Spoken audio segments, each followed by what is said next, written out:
Γεια ευτύχησε εδώ, ελπίζω να είστε πάρα πολύ καλά με Ολυμπιακό και Παναθηναϊκό, καθώς και με τη Μονακό του Σπανούλη και του Παπαγιάννη στο Final Four της Ευρωλίγκα, το οποίο φέτος θα γίνει στο Αμπου Ντάμπι των Ηνωμένων Αραβικών Εμιράτων. Θεώρησα χρήσιμο να κάνουμε ένα βιντεάκι αφιερωμένο στο Αμπου Ντάμπι.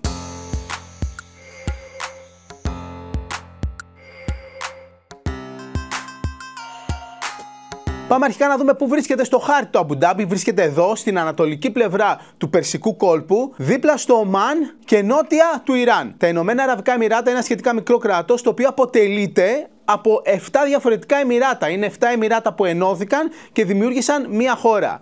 Ένα από αυτά τα Εμιράτα είναι το γνωστό Ντουμπάι και ένα άλλο από αυτά τα 7 Εμιράτα είναι το Αμπου Ντάμπι. Έχουν χωρίσει λίγο εκεί πέρα τις δικαιοδοσίες κτλ. Νομίζω ο ένας βγάζει τον πρόεδρο και ο άλλος τον πρωθυπουργό, κάπως έτσι. Αλλά σε γενικές γραμμές είναι διαφορετικά Εμιράτα, τα οποία μαζί αυτά τα 7 Εμιράτα έχουν δημιουργήσει ένα κράτος. Το Ντουμπάι είναι το πιο γνωστό από τα Αραβικά Εμιράτα, που είναι το πιο τουριστικό. Γενικά έχει την πιο δυτική φιλοσοφία στον τρόπο ζωής, δηλαδή μπορείς να βρεις πολύ περισσότερα πράγματα που συνηθίζεις να βρίσκεις σε δυτικές χώρες. Το Αμπου Ντάμπι είναι λίγο περισσότερο συντηρητικό, θα έλεγα. Πάμε πρώτα να πούμε λίγο για τα αεροπλάνα. Φαντάζομαι ότι την εποχή της Ευρωλίγκας θα μπουν κάποια τσάρτερ με απευθείας πτήσεις. Από εκεί πέρα, παλαιότερα υπήρχαν λίγες παραπάνω πτήσεις απευθείας από Αθήνα για Αμπου Ντάμπι και υπήρχε και απευθείας σύνδεση από Θεσσαλονίκη για Αμπου Ντάμπι με τη Wizz.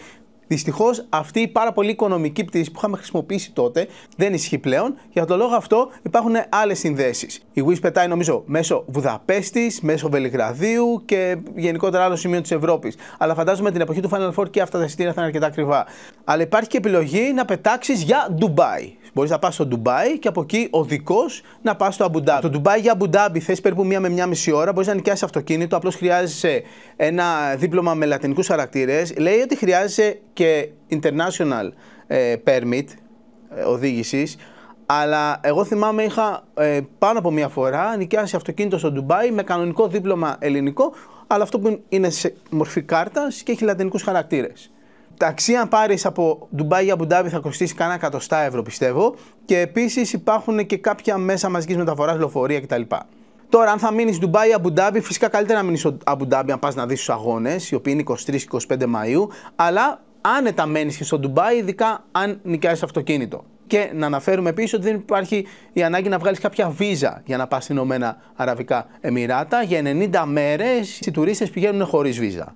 Παρεπιπτόντως, οι αγώνες για το Final Four της Ευρωλίγκα θα γίνουν στην Etihad Arena, η οποία βρίσκεται σε ένα σημείο που λέγεται νήσος Γιάς, σε ένα νησί. Γενικά, αν πάτε στο Αμπου Ντάμπι για το Final Four, αξίζει να κάνετε και τουρισμό 1-2 μέρες. Και στο Ντουμπάι αλλά και στο Αμπου Ντάμπι. Έχει πάρα πολύ ωραία αξιοθέατα. Θα τα δείτε τα αξιοθέατα του Αμπου Ντάμπι και στο τέλος αυτού του βίντεο. Έχει πάρα πολύ ωραία κτίρια, το μεγάλο αυτό το λευκό τζαμί. Έχει πολύ ενδιαφέροντα μουσεία. Υπάρχει ένα μουσείο Λούβρου στο Αμπου Ντάμπι και άλλα πολλά. Και γενικά η αρχιτεκτονική που παίζει εκεί πέρα είναι πολύ εντυπωσιακή.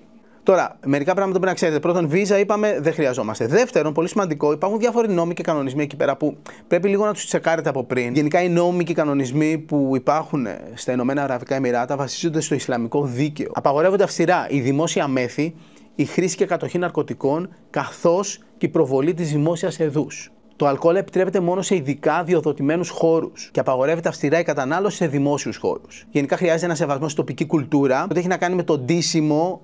Οι γυναίκες υποτίθεται ότι πρέπει να αποφεύγουν τα πολύ αποκαλυπτικά ρούχα. Δεν είναι υποχρεωτικό να φοράνε extreme πράγματα, μπουργκες κτλ. Όχι, απλώς όχι ακραία. Τώρα πάλι δεν ξέρω αν για τη φούσκα που ίσως δημιουργηθεί για τους οπαδούς του Final Four ισχύουν διαφορετικά πράγματα. Τσεκάρετε, ρωτήστε και φαντάζομαι διάφορα άλλα site, αθλητικά κτλ. Θα βγάλουν κάποια άρθρα που θα έχουν περισσότερες πληροφορίες σχετικά με το συγκεκριμένο θέμα. Επίσης λένε ότι απαγορεύονται οι δημόσιες εκδηλώσεις αγάπη. Γενικά αγκαλιές και φιλιά σε δημόσιο χώρο, να τα αποφύγετε. Φυσικά, αν η ομάδα σας σηκώσει το κύπελο, όλο και μια αγκαλιά θα κάνετε σε δημόσιο χώρο, αλλά τέλος πάντων, ξέρετε, εγώ είπα ότι έτσι λένε ότι επίσημα δημόσια δεν επιτρέπονται αγκαλιές και φιλιά. Το κλίμα γενικά είναι ζεστό και ξηρό. Αυτή την εποχή, τέλος Μαΐου, μπορεί να κάνει πολύ ζέστη εκεί κάτω, να πίνετε πολύ νερό και να ντύνεστε ελαφριά με ρούχα βαμβακερά. Πάρτε και κανένα διάβροχο. Ποτέ δεν ξέρεις. Τα λεφτά που χρησιμοποιούν στα Ηνωμένα Αραβικά Εμιράτα είναι τα dirham και παντού λειτουργούν όλες οι πιστωτικές κάρτες. Καλό να αλλάξεις κάποια χρήματα, να έχεις πάντα μετρητά πάνω σου, αλλά μπορείς να χρησιμοποιήσεις και κάρτες για όλες τις συναλλαγές. Τα φιλοδορήματα δεν είναι υποχρεωτικά, αλλά σε γενικές γραμμές είναι κάτι που συνηθίζεται, περίπου 10% του λογαριασμού. Αυτά σχετικά με γενικές πληροφορίες. Θα βάλω από κάτω και ένα link για το site μας στο Happy Traveler GR που θα τα έχει όλα μαζεμένα. Και επίσης τώρα θα σας προτρέψω να μείνετε στις οθόνες σας, γιατί ακολουθεί το κομμάτι Happy Traveler που κάναμε στο Abu Dhabi. Ήταν το τρίτο επεισόδιο σε Ηνωμένα Αραβικά Εμιράτα με ένα κομμάτι στην πρωτεύουσα το Abu Dhabi. Φεύγουμε τώρα από Ντουμπάι και πηγαίνουμε στην πρωτεύουσα των Ηνωμένων Αραβικών Εμιράτων. Το επεισόδιο αυτό συνεχίζεται στο Abu Dhabi.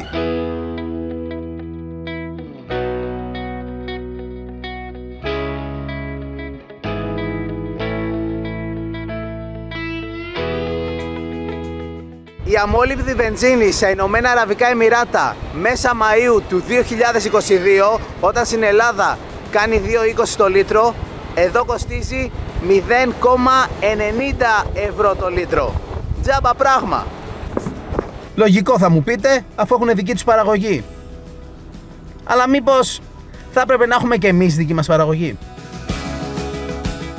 Η απόσταση Ντουμπάι-Αμπου Ντάμπι είναι 140 χιλιόμετρα. Με όριο ταχύτητα στα 140 χιλιόμετρα την ώρα, θέλεις περίπου μία ώρα πάνω κάτω για να φτάσεις. Και ο δρόμος είναι μια απέραντη ευθεία, με 4 λωρίδες.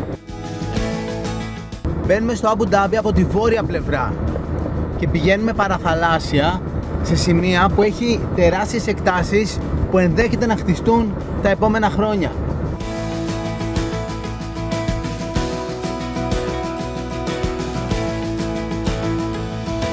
Φτάσαμε, είμαστε downtown Abu Dhabi, στην παραλιακή γειτονιά Κορνής, όπου βρίσκονται τα περισσότερα ξενοδοχεία της πόλης. Πάμε για check-in στο δωμάτιό μας.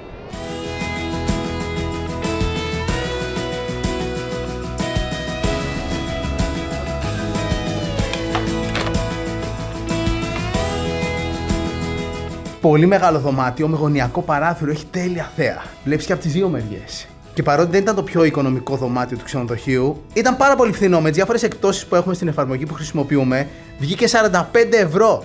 Αυτό εδώ το τεράστιο δωμάτιο. Πολύ καθαρό σε τετράστερο ξενοδοχείο. Γενικά στα Ηνωμένα Αραβικά Εμιράτα μπορείς να βρεις πάρα πολύ καλές τιμές για διαμονή. Είναι φθηνή και η βενζίνη, είναι και σχετικά φθηνή η ενοικίαση αυτοκινήτου. Γι' αυτό το λόγο, αν βρεις και φθηνά εισιτήρια, τα Ηνωμένα Αραβικά Εμιράτα μπορούν να θεωρηθούν ένας πολύ οικονομικός προορισμός. Είμαστε έτοιμοι να φύγουμε, αλλά πρώτα θα κάνουμε δύο πράγματα. Πρώτον θα αλλάξουμε μπλούζα, γιατί δεν μπορούμε να κάνουμε βόλτα στο Αμπου Ντάμπι με μπλούζα Ντουμπάι. Τώρα καλύτερα.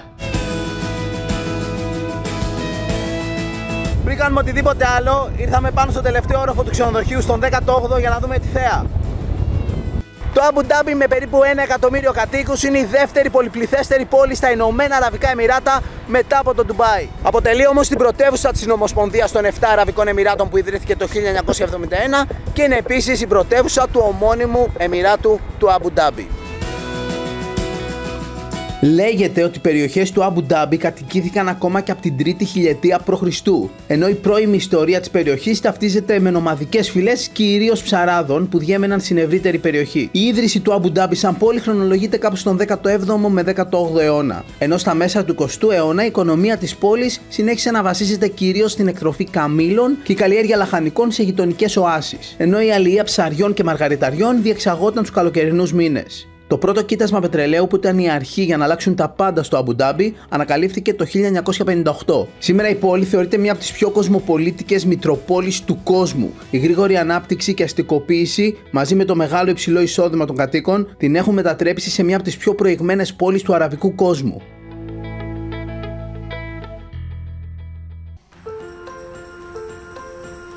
Ένα από τα πιο διάσημα αξιοθέατα του Αμπου Ντάμπι, το Sheikh Zayed Grand Mosque.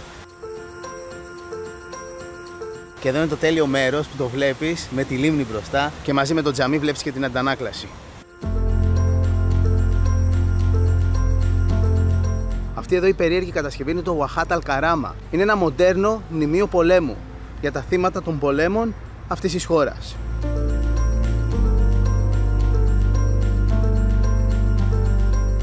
Στα μνημεία τους εδώ έχουν πάντα νερό που κυλάει, σε αντίθεση με τη φωτιά που καίει, που συνηθίζουμε στις δυτικές χώρες.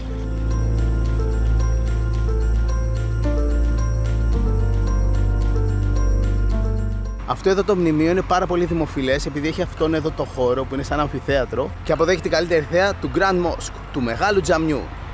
Και αφού ήρθαμε να το δούμε από απέναντι, πάμε να το δούμε και από κοντά.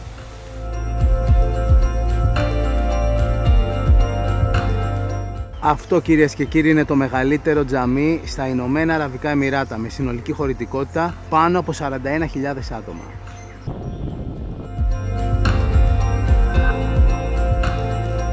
Το τζαμί αυτό ξεκίνησε να φτιάχνεται το 1996 και ολοκληρώθηκε το 2007. Πήρε 11 χρόνια για να φτιαχτεί και πάνω από $500 εκατομμύρια. Συνολικά έχει 82 θόλους το τζαμί. Μεγαλύτερο στο κέντρο, έχει διάμετρο 32,6 μέτρα και ύψος 84 μέτρα. Το μήκος του τζαμιού είναι 420 μέτρα και το φάρδος 290 μέτρα.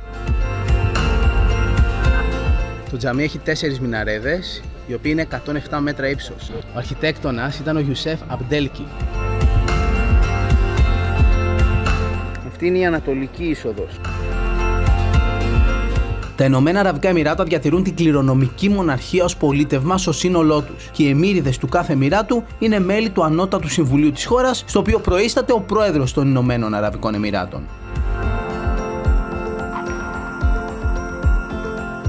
Εντάξει, σαν επισκέπτες εδώ κάνουμε μια κυκλική διαδρομή και πάμε σε συγκεκριμένα σημεία που μπορούμε να βγάλουμε φωτογραφίες.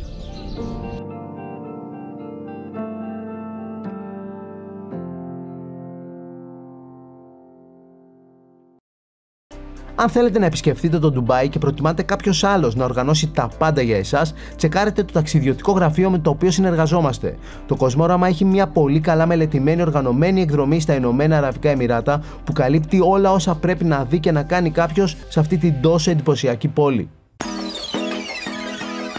Ήρθαμε στο νησί Σαντιγιάτ, στη βόρεια πλευρά της πόλης του Αμπου Ντάμπι, δίπλα στη θάλασσα, για να δούμε το Μουσείο του Λούβρου. Ναι, καλά ακούσατε!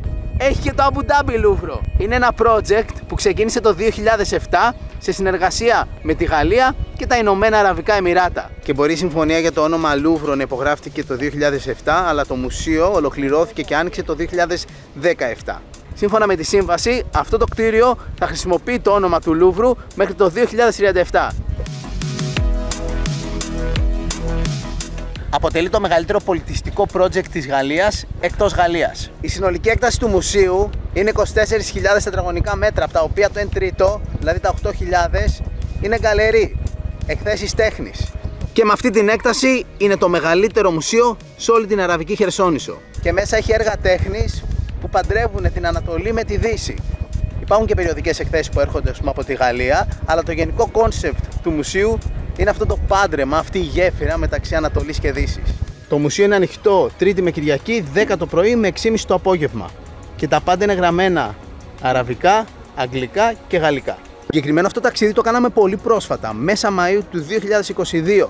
Κάνει αρκετή ζέστη αυτή την εποχή εδώ πέρα στα Αραβικά Εμιράτα, δηλαδή 35 βαθμούς άνετα. Οι σημαίες κυματίζουν με σύστιες επειδή πριν από 2 μέρες πέθανε μια πολύ σημαντική προσωπικότητα της χώρας. Και έτσι υπάρχει εθνικό πένθος. Ήταν ο πρόεδρος των Ηνωμένων Αραβικών Εμιράτων και εμμύρης του Αμπου Ντάμπι, Σεΐχης Χαλίφα Μπιν Ζαγέντ Αλ Ναγιάν. Πάμε μια βόλτα με το αυτοκινητάκι γύρω από το μουσείο.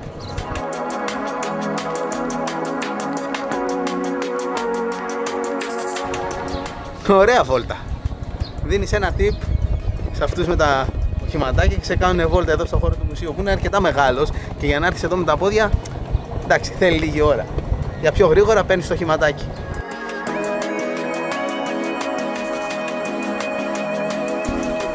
Φεύγουμε τώρα από εδώ και πάμε στο κέντρο της πόλης. Η πόλη αυτή, καθώς και ολόκληρο το Εμιράτο του Αμπου Ντάμπι, έχει ένα από τα μεγαλύτερα κατακεφαλή εισοδήματα στον κόσμο. Αυτό το τεράστιο ρολόι γράφει Αμπου Ντάμπι Γενέβη. Δωρήθηκε στον πρόεδρο των Ηνωμένων Αραβικών Εμιράτων από την πόλη της Γενέβης. Και μιας και είμαστε μπροστά σε ένα τεράστιο ρολόι, να πούμε ότι εδώ είμαστε 1 ώρα μπροστά από την Ελλάδα. Όταν στην Ελλάδα είναι 5, εδώ είναι 6. Και μια άλλη ενδιαφέρουσα πληροφορία σχετικά με αυτή τη χώρα έχει να κάνει με τα λεφτά της. Τα dirham, που λάθος τα είπα δινάρια στο άλλο επεισόδιο. Άνθρωποι είμαστε, λάθη κάνουμε. Κάποιος από εσάς με διόρθωσε και ευχαριστώ πάρα πολύ γι' αυτό. Δεν είναι δινάρια, είναι διράχμια, dirhams. Και κάποιος από εσάς μου είπε ότι τα dirham λέγεται ότι έχουν ρίζα στην ελληνική δραχμή. Διράχμια από τη δραχμή. Αυτά εδώ είναι 10 διράχμια που ισοδυναμούν με 2,5 περίπου ευρώ. Δηλαδή κάπου 850 δραχμές. 10 διράχμια, 850 δραχμές. Μπορεί το όνομα να μοιάζει, αλλά ισοτιμία ούτε καν.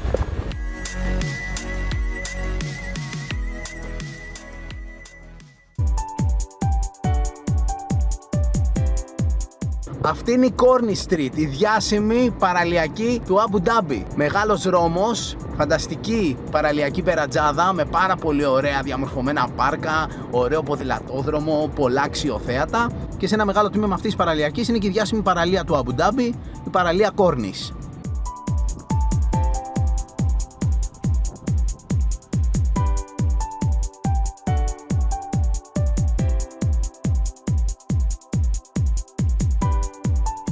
Η διάσημη παραλία Cornice του Αμπου Ντάμπι με τα κρυστάλλινα νερά, και σήμερα έχει αέρα και δεν είναι το πιο ειδηλιακό μέρος για μπάνιο, αλλά εδώ μπορείς να κάνεις μπάνιο όλο το χρόνο. Το συνολικό μήκος της ακτής είναι 2 χιλιόμετρα και υπάρχουν σημεία για μπάνιο, σημεία για παιχνίδι, πολλά εστιατόρια, καφέ και γενικότερα είναι ένα από τα αγαπημένα μέρη της πόλης και για τους ντόπιους αλλά και για τους επισκέπτες. Η παραλία Cornice έχει γαλάζια σημαία και υπάρχουν συγκεκριμένα μέρη που μπορείς να κάνεις μπάνιο, τα οποία σηματοδοτούνται με πράσινες σημαίες. Όπου έχει κίτρινη σημαία μπορείς να κολυμπήσεις με προσοχή και όπου έχει μοβ και κόκκινη σημαία απαγορεύεται το κολύμπι.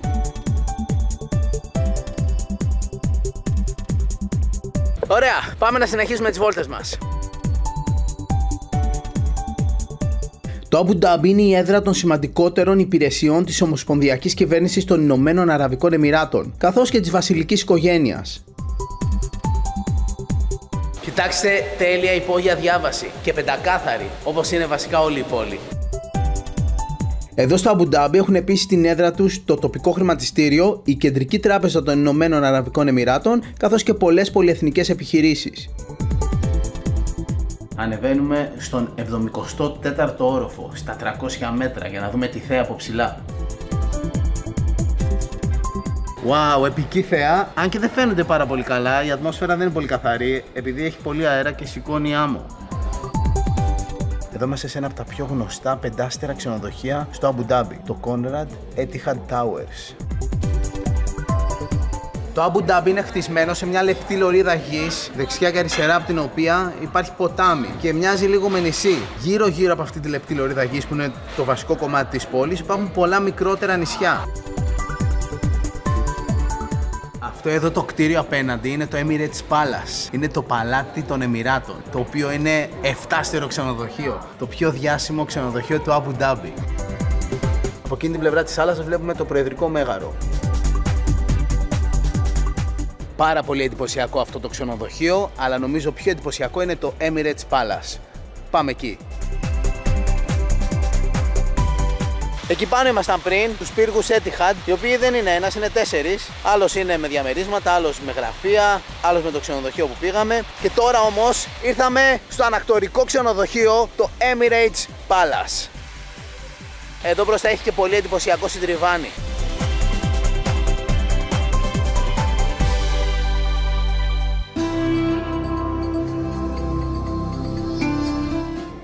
Πω, τι ξενοδοχιάρα είναι αυτή. Εν τω μεταξύ, σε αυτό εδώ το ξενοδοχείο έχει ένα από τα πιο διάσημα καφέ όλων των Ηνωμένων Αραβικών Εμιράτων. Το καφέ αυτό λέγεται Le Café. Το μενού το βλέπεις με QR code στο κινητό. Και το πιο διάσημο πράγμα που έχει εδώ είναι ένας καπουτσίνο. Είναι ένας καφές που κάνει 75 διράχμια, κάπου 20 ευρώ. Τι έχει αυτός ο καφές? Χρυσό έχει. Εν τω μεταξύ έχει μια βιτρίνα με απίθανα γλυκά, λες και είναι κοσματοπωλείο. Γενικά αυτό το ξενοδοχείο φημίζεται για το ζαχαροπλαστείο του. Εννοείται μαζί με τον καφέ θα δοκιμάσουμε και κάτι. Πήραμε μια μικρή ποικιλία, 5 μικρά γλυκάκια. Κοιτάξτε πόσο όμορφα είναι. Δεν θες να τα φας για να μην τα χαλάσεις. Έργα τέχνης. Πόρε φίλε, αυτό έχει φιστίκι, αυτό είναι ροζ με φρούτα του δάσους, αυτό είναι σοκολάτα, καραμέλα. Το ενδιαφέρον είναι ότι έχουν και φύλλα χρυσού, βρόσιμο χρυσό.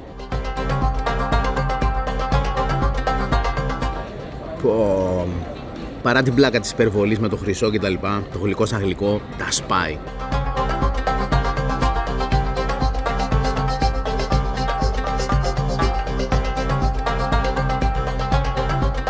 Εκπληκτικά γλυκά.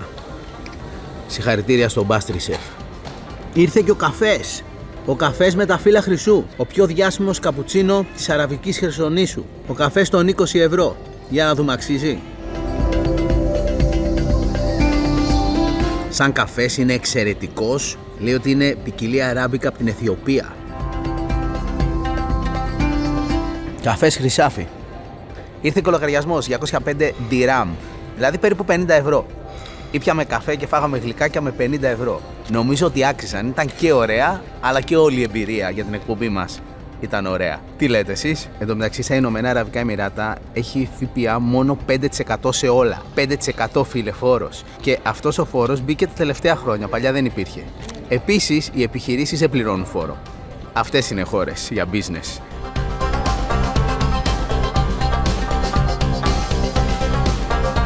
Ωραία, και τώρα φεύγουμε από την πιο κυριλέ πλευρά του Αμπου Ντάμπι και πάμε σε κάτι πιο καθημερινό. Πάμε σε αγορά. Ήρθαμε στην κεντρική αγορά φρούτων και λαχανικών του Αμπου Ντάμπι. Εδώ γίνονται κυρίως αγοροπολισίες χονδρικής, αλλά μπορεί να έρθει και ένας πολίτης να ψωνίσει κάτι αν θέλει.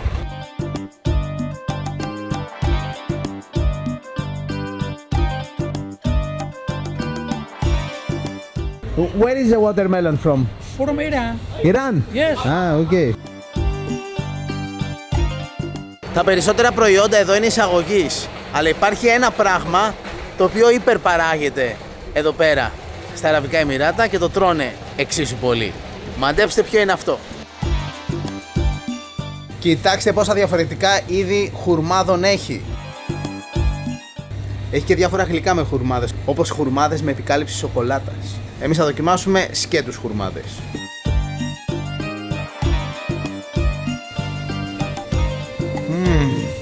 Thank you. Αυτοί οι αποξηραμένοι είναι όλοι εισαγωγής. Οι ντόπιοι χουρμάδες τρώγονται φρέσκοι εδώ πέρα. Thank you. Bye bye. Ωραία όλα αυτά, αλλά με χουρμάδες δεν πρόκειται να χορτάσουμε. Πάμε να βρούμε κάτι να φάμε. Αυτό το εντυπωσιακό κτίριο είναι το προεδρικό μέγαρο της χώρας. Το προεδρικό παλάτι. Είναι επισκέψιμο. Αν έρθετε στο Αμπου Ντάμπι μπορείτε να το επισκεφτείτε και μέσα. Αξίζει. Απλώς εμείς φεύγουμε αύριο τέτοια ώρα που δεν προλαβαίνουμε να έρθουμε. Δυστυχώς. Είμαστε σε ένα από τα πιο ζωντανά κομμάτια του κέντρου της πόλης του Αμπου Ντάμπι. Εδώ που υπάρχουν και μαγαζιά αλλά και αρκετά φαγάδικα. Εδώ θα βρούμε στάνταρ κάτι να φάμε. Λοιπόν, τα πιο δημοφιλή fast food εστιατόρια εδώ πέρα είναι αυτά που πουλάνε κοτόπουλα και λέγονται καφετέρια. Fresh chicken καφετέρια. Έχει πολλά τέτοια σε αυτό το δρόμο. Hi. What's the food here? Fresh chicken. Yeah, fresh chicken. Κάτσαμε για φαΐ. Πήραμε μια ποικιλία διάφορων κρεατικών. Αυτό εδώ ήρθε μαζί. Σαλάτα. Έτσι σερβίρουν τη σαλάτα εδώ. Σκέτα λαχανικά. Αυτό είναι ρόκα. Έχει και λίγο καρότο εδώ, λίγο αγκούρι, μια πιπεριά. Και μας έφεραν και χούμους και σάλτσα γιαουρτιού που το λένε garlic. Σαν το δικό μας τζατζίκι, αλλά σκέτο γιαούρτι και σκόρδο. Και ένα καλάθι με ψωμάκια.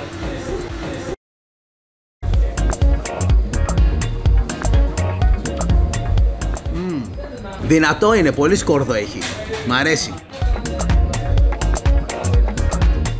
Και το χούμους καλό. Original πράγμα. Νιώθεις το ρεβίθι. Ήρθαν τα κρέατα και πήραμε και έξτρα σαλατούλα, ταμπουλέ. Μαϊντανοσαλάτα κοινώς. Και εδώ την κάνουν αληθινή μαϊντανοσαλάτα με πολύ μαϊντανό. Το πληγούρι είναι υπερελάχιστο, ίσα ίσα να τραβάει την υγρασία. Αυτό είναι σις κεμπάπ, μοσχάρι. Αυτό είναι μουτόν, αρνί. Και αυτά δύο κοτόπουλο. Αυτό φτερούγες και αυτό στήθος κοτόπουλο. Τίκα, ινδική επιρροή.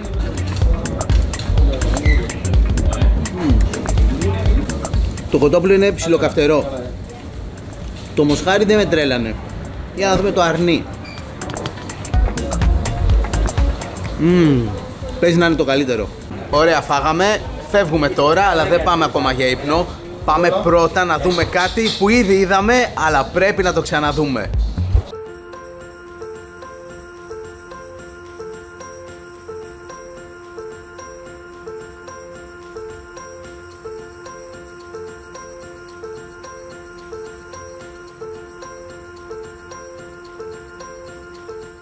Το βράδυ το μεγάλο τζαμί είναι εξίσου όμορφο, μη πω ακόμα πιο όμορφο. Εντάξει, το βράδυ είναι ακόμα πιο μαγικό. Εδώ πρέπει να έρθεις και μέρα και νύχτα.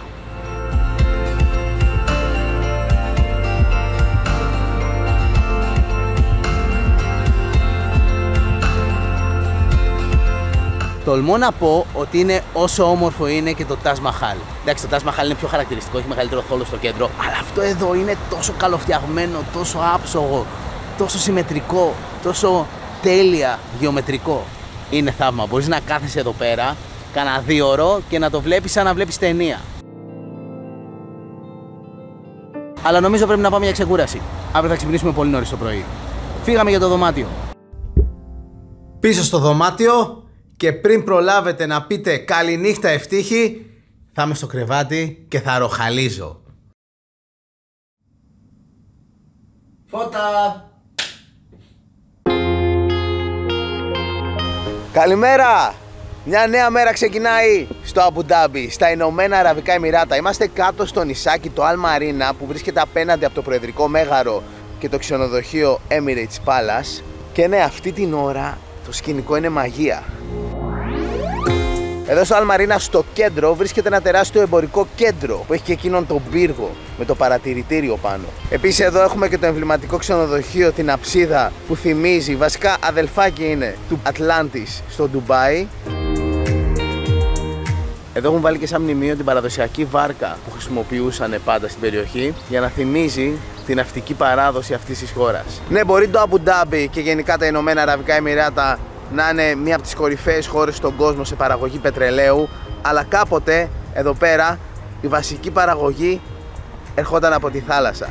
Ήταν τα ψάρια και τα μαργαριτάρια. Ψαρόβαρκα από τη μία, μαργαριτάρια από την άλλη, μία οδή σε μία άλλη εποχή του Αμπου Ντάμπι. Από εδώ μπορείς να θαυμάσεις και τους πύργους Etihad, πάνω εκεί ανεβήκαμε χθες, το Emirates Palace, το υπερξενοδοχείο στο οποίο ήπιαμε τον υπερκαφέ και το Προεδρικό Μέγαρο, εκείνο το πανέμορφο μαρμάρινο κτίριο. Και φυσικά εδώ πέρα στο νησάκι Al Marina βρίσκεται και η μαρίνα του Αμπου Ντάμπι.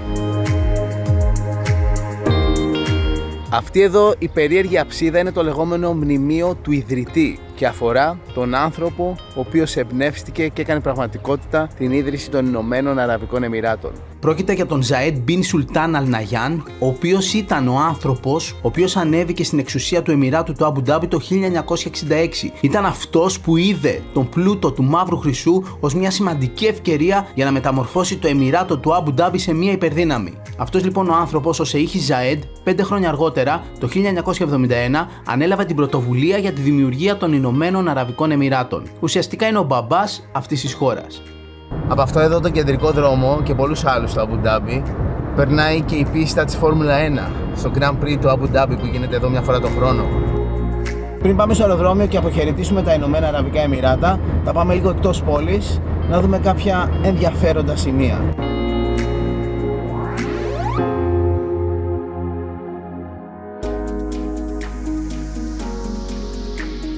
Φύγαμε από τον αυτοκινητόδρομο και τώρα είμαστε σε ένα πολύ πιο μικρό δρόμο μέσα στην έρημο και σε πολλά σημεία, επειδή είχε αέρα, καλύπτεται με άμμο ο δρόμος.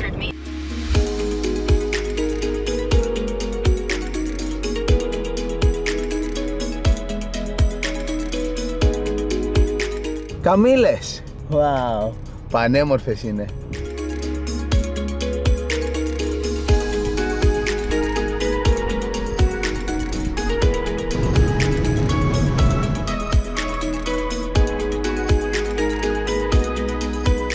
Φτάσαμε στη διάσημη αλατολίμνη του Αμπου Ντάμπι. Η μακριά αλατολίμνη. Βασικά είναι μια τεχνητή λίμνη. Είναι κάποιο έργο υποδομής και αυτό το νερό έχει πολύ αλάτι και δημιουργεί τέλειους κρυστάλλους. Επίσης το νερό είναι τυρκουάζ. Επίσημα λέει ότι μπορείς να έρθεις εδώ πέρα από τις 10 το πρωί ως τις 5 το απόγευμα, αλλά γενικά δεν υπάρχει κάποια είσοδος. Και πιο νωρίς ή πιο αργά να έρθεις, νομίζω άνετα φτάνεις. Απλώς είναι λίγο δύσκολο να το βρεις. Πρέπει να τσεκάρεις λίγο το δρόμο. Είναι χωματόδρομος, αλλά πηγαίνει και κανονικό αυτοκίνητο. Και επίσης ένα μικρό πρόβλημα είναι ότι απέναντι έχει έναν φράχτη. Και αν φτάσεις από την άλλη μεριά, δεν θα μπορείς να περάσεις. Πρέπει λίγο να το ψάξεις, να ρωτήσεις ή να βεβαιωθείς σίγουρα στο χάρτη ότι πας καλά. Αν και έχω ακούσει ότι κάποιοι κάνουν μπάνιο εδώ, έχει ταμπέλα που λέει ότι απαγορεύεται το κολύμπι. Η αλήθεια είναι ότι μπορεί να μπει και αργότερα, αφότου είχε γίνει δημοφιλές στο μέρος και ερχόντουσαν άτομα εδώ και κάναν μπάνιο. Παίζει να έχει τρελιάνωση εδώ πέρα το νερό με το σαλάτι, σαν την ερυθρά θάλασσα. Επιπλέεις χωρίς το σίδιο.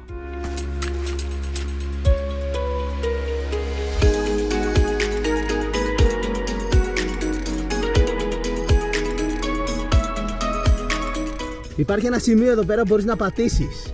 Ένα αλατονίσι.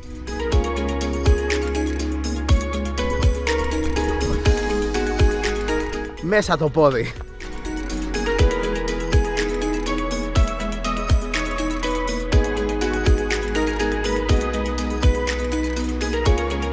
Φεύγουμε τώρα από εδώ, πάμε στο αεροπλάνο. Εντάξει, δεν εννοούμε αυτό το αεροπλάνο. Αυτό είναι ένα παλιό αεροπλάνο, το Lockheed 3-Star, το οποίο το έχουν φέρει και το έχουν παρατήσει στην έρημο. Είναι πλέον μουσιακό και άκρος εντυπωσιακό.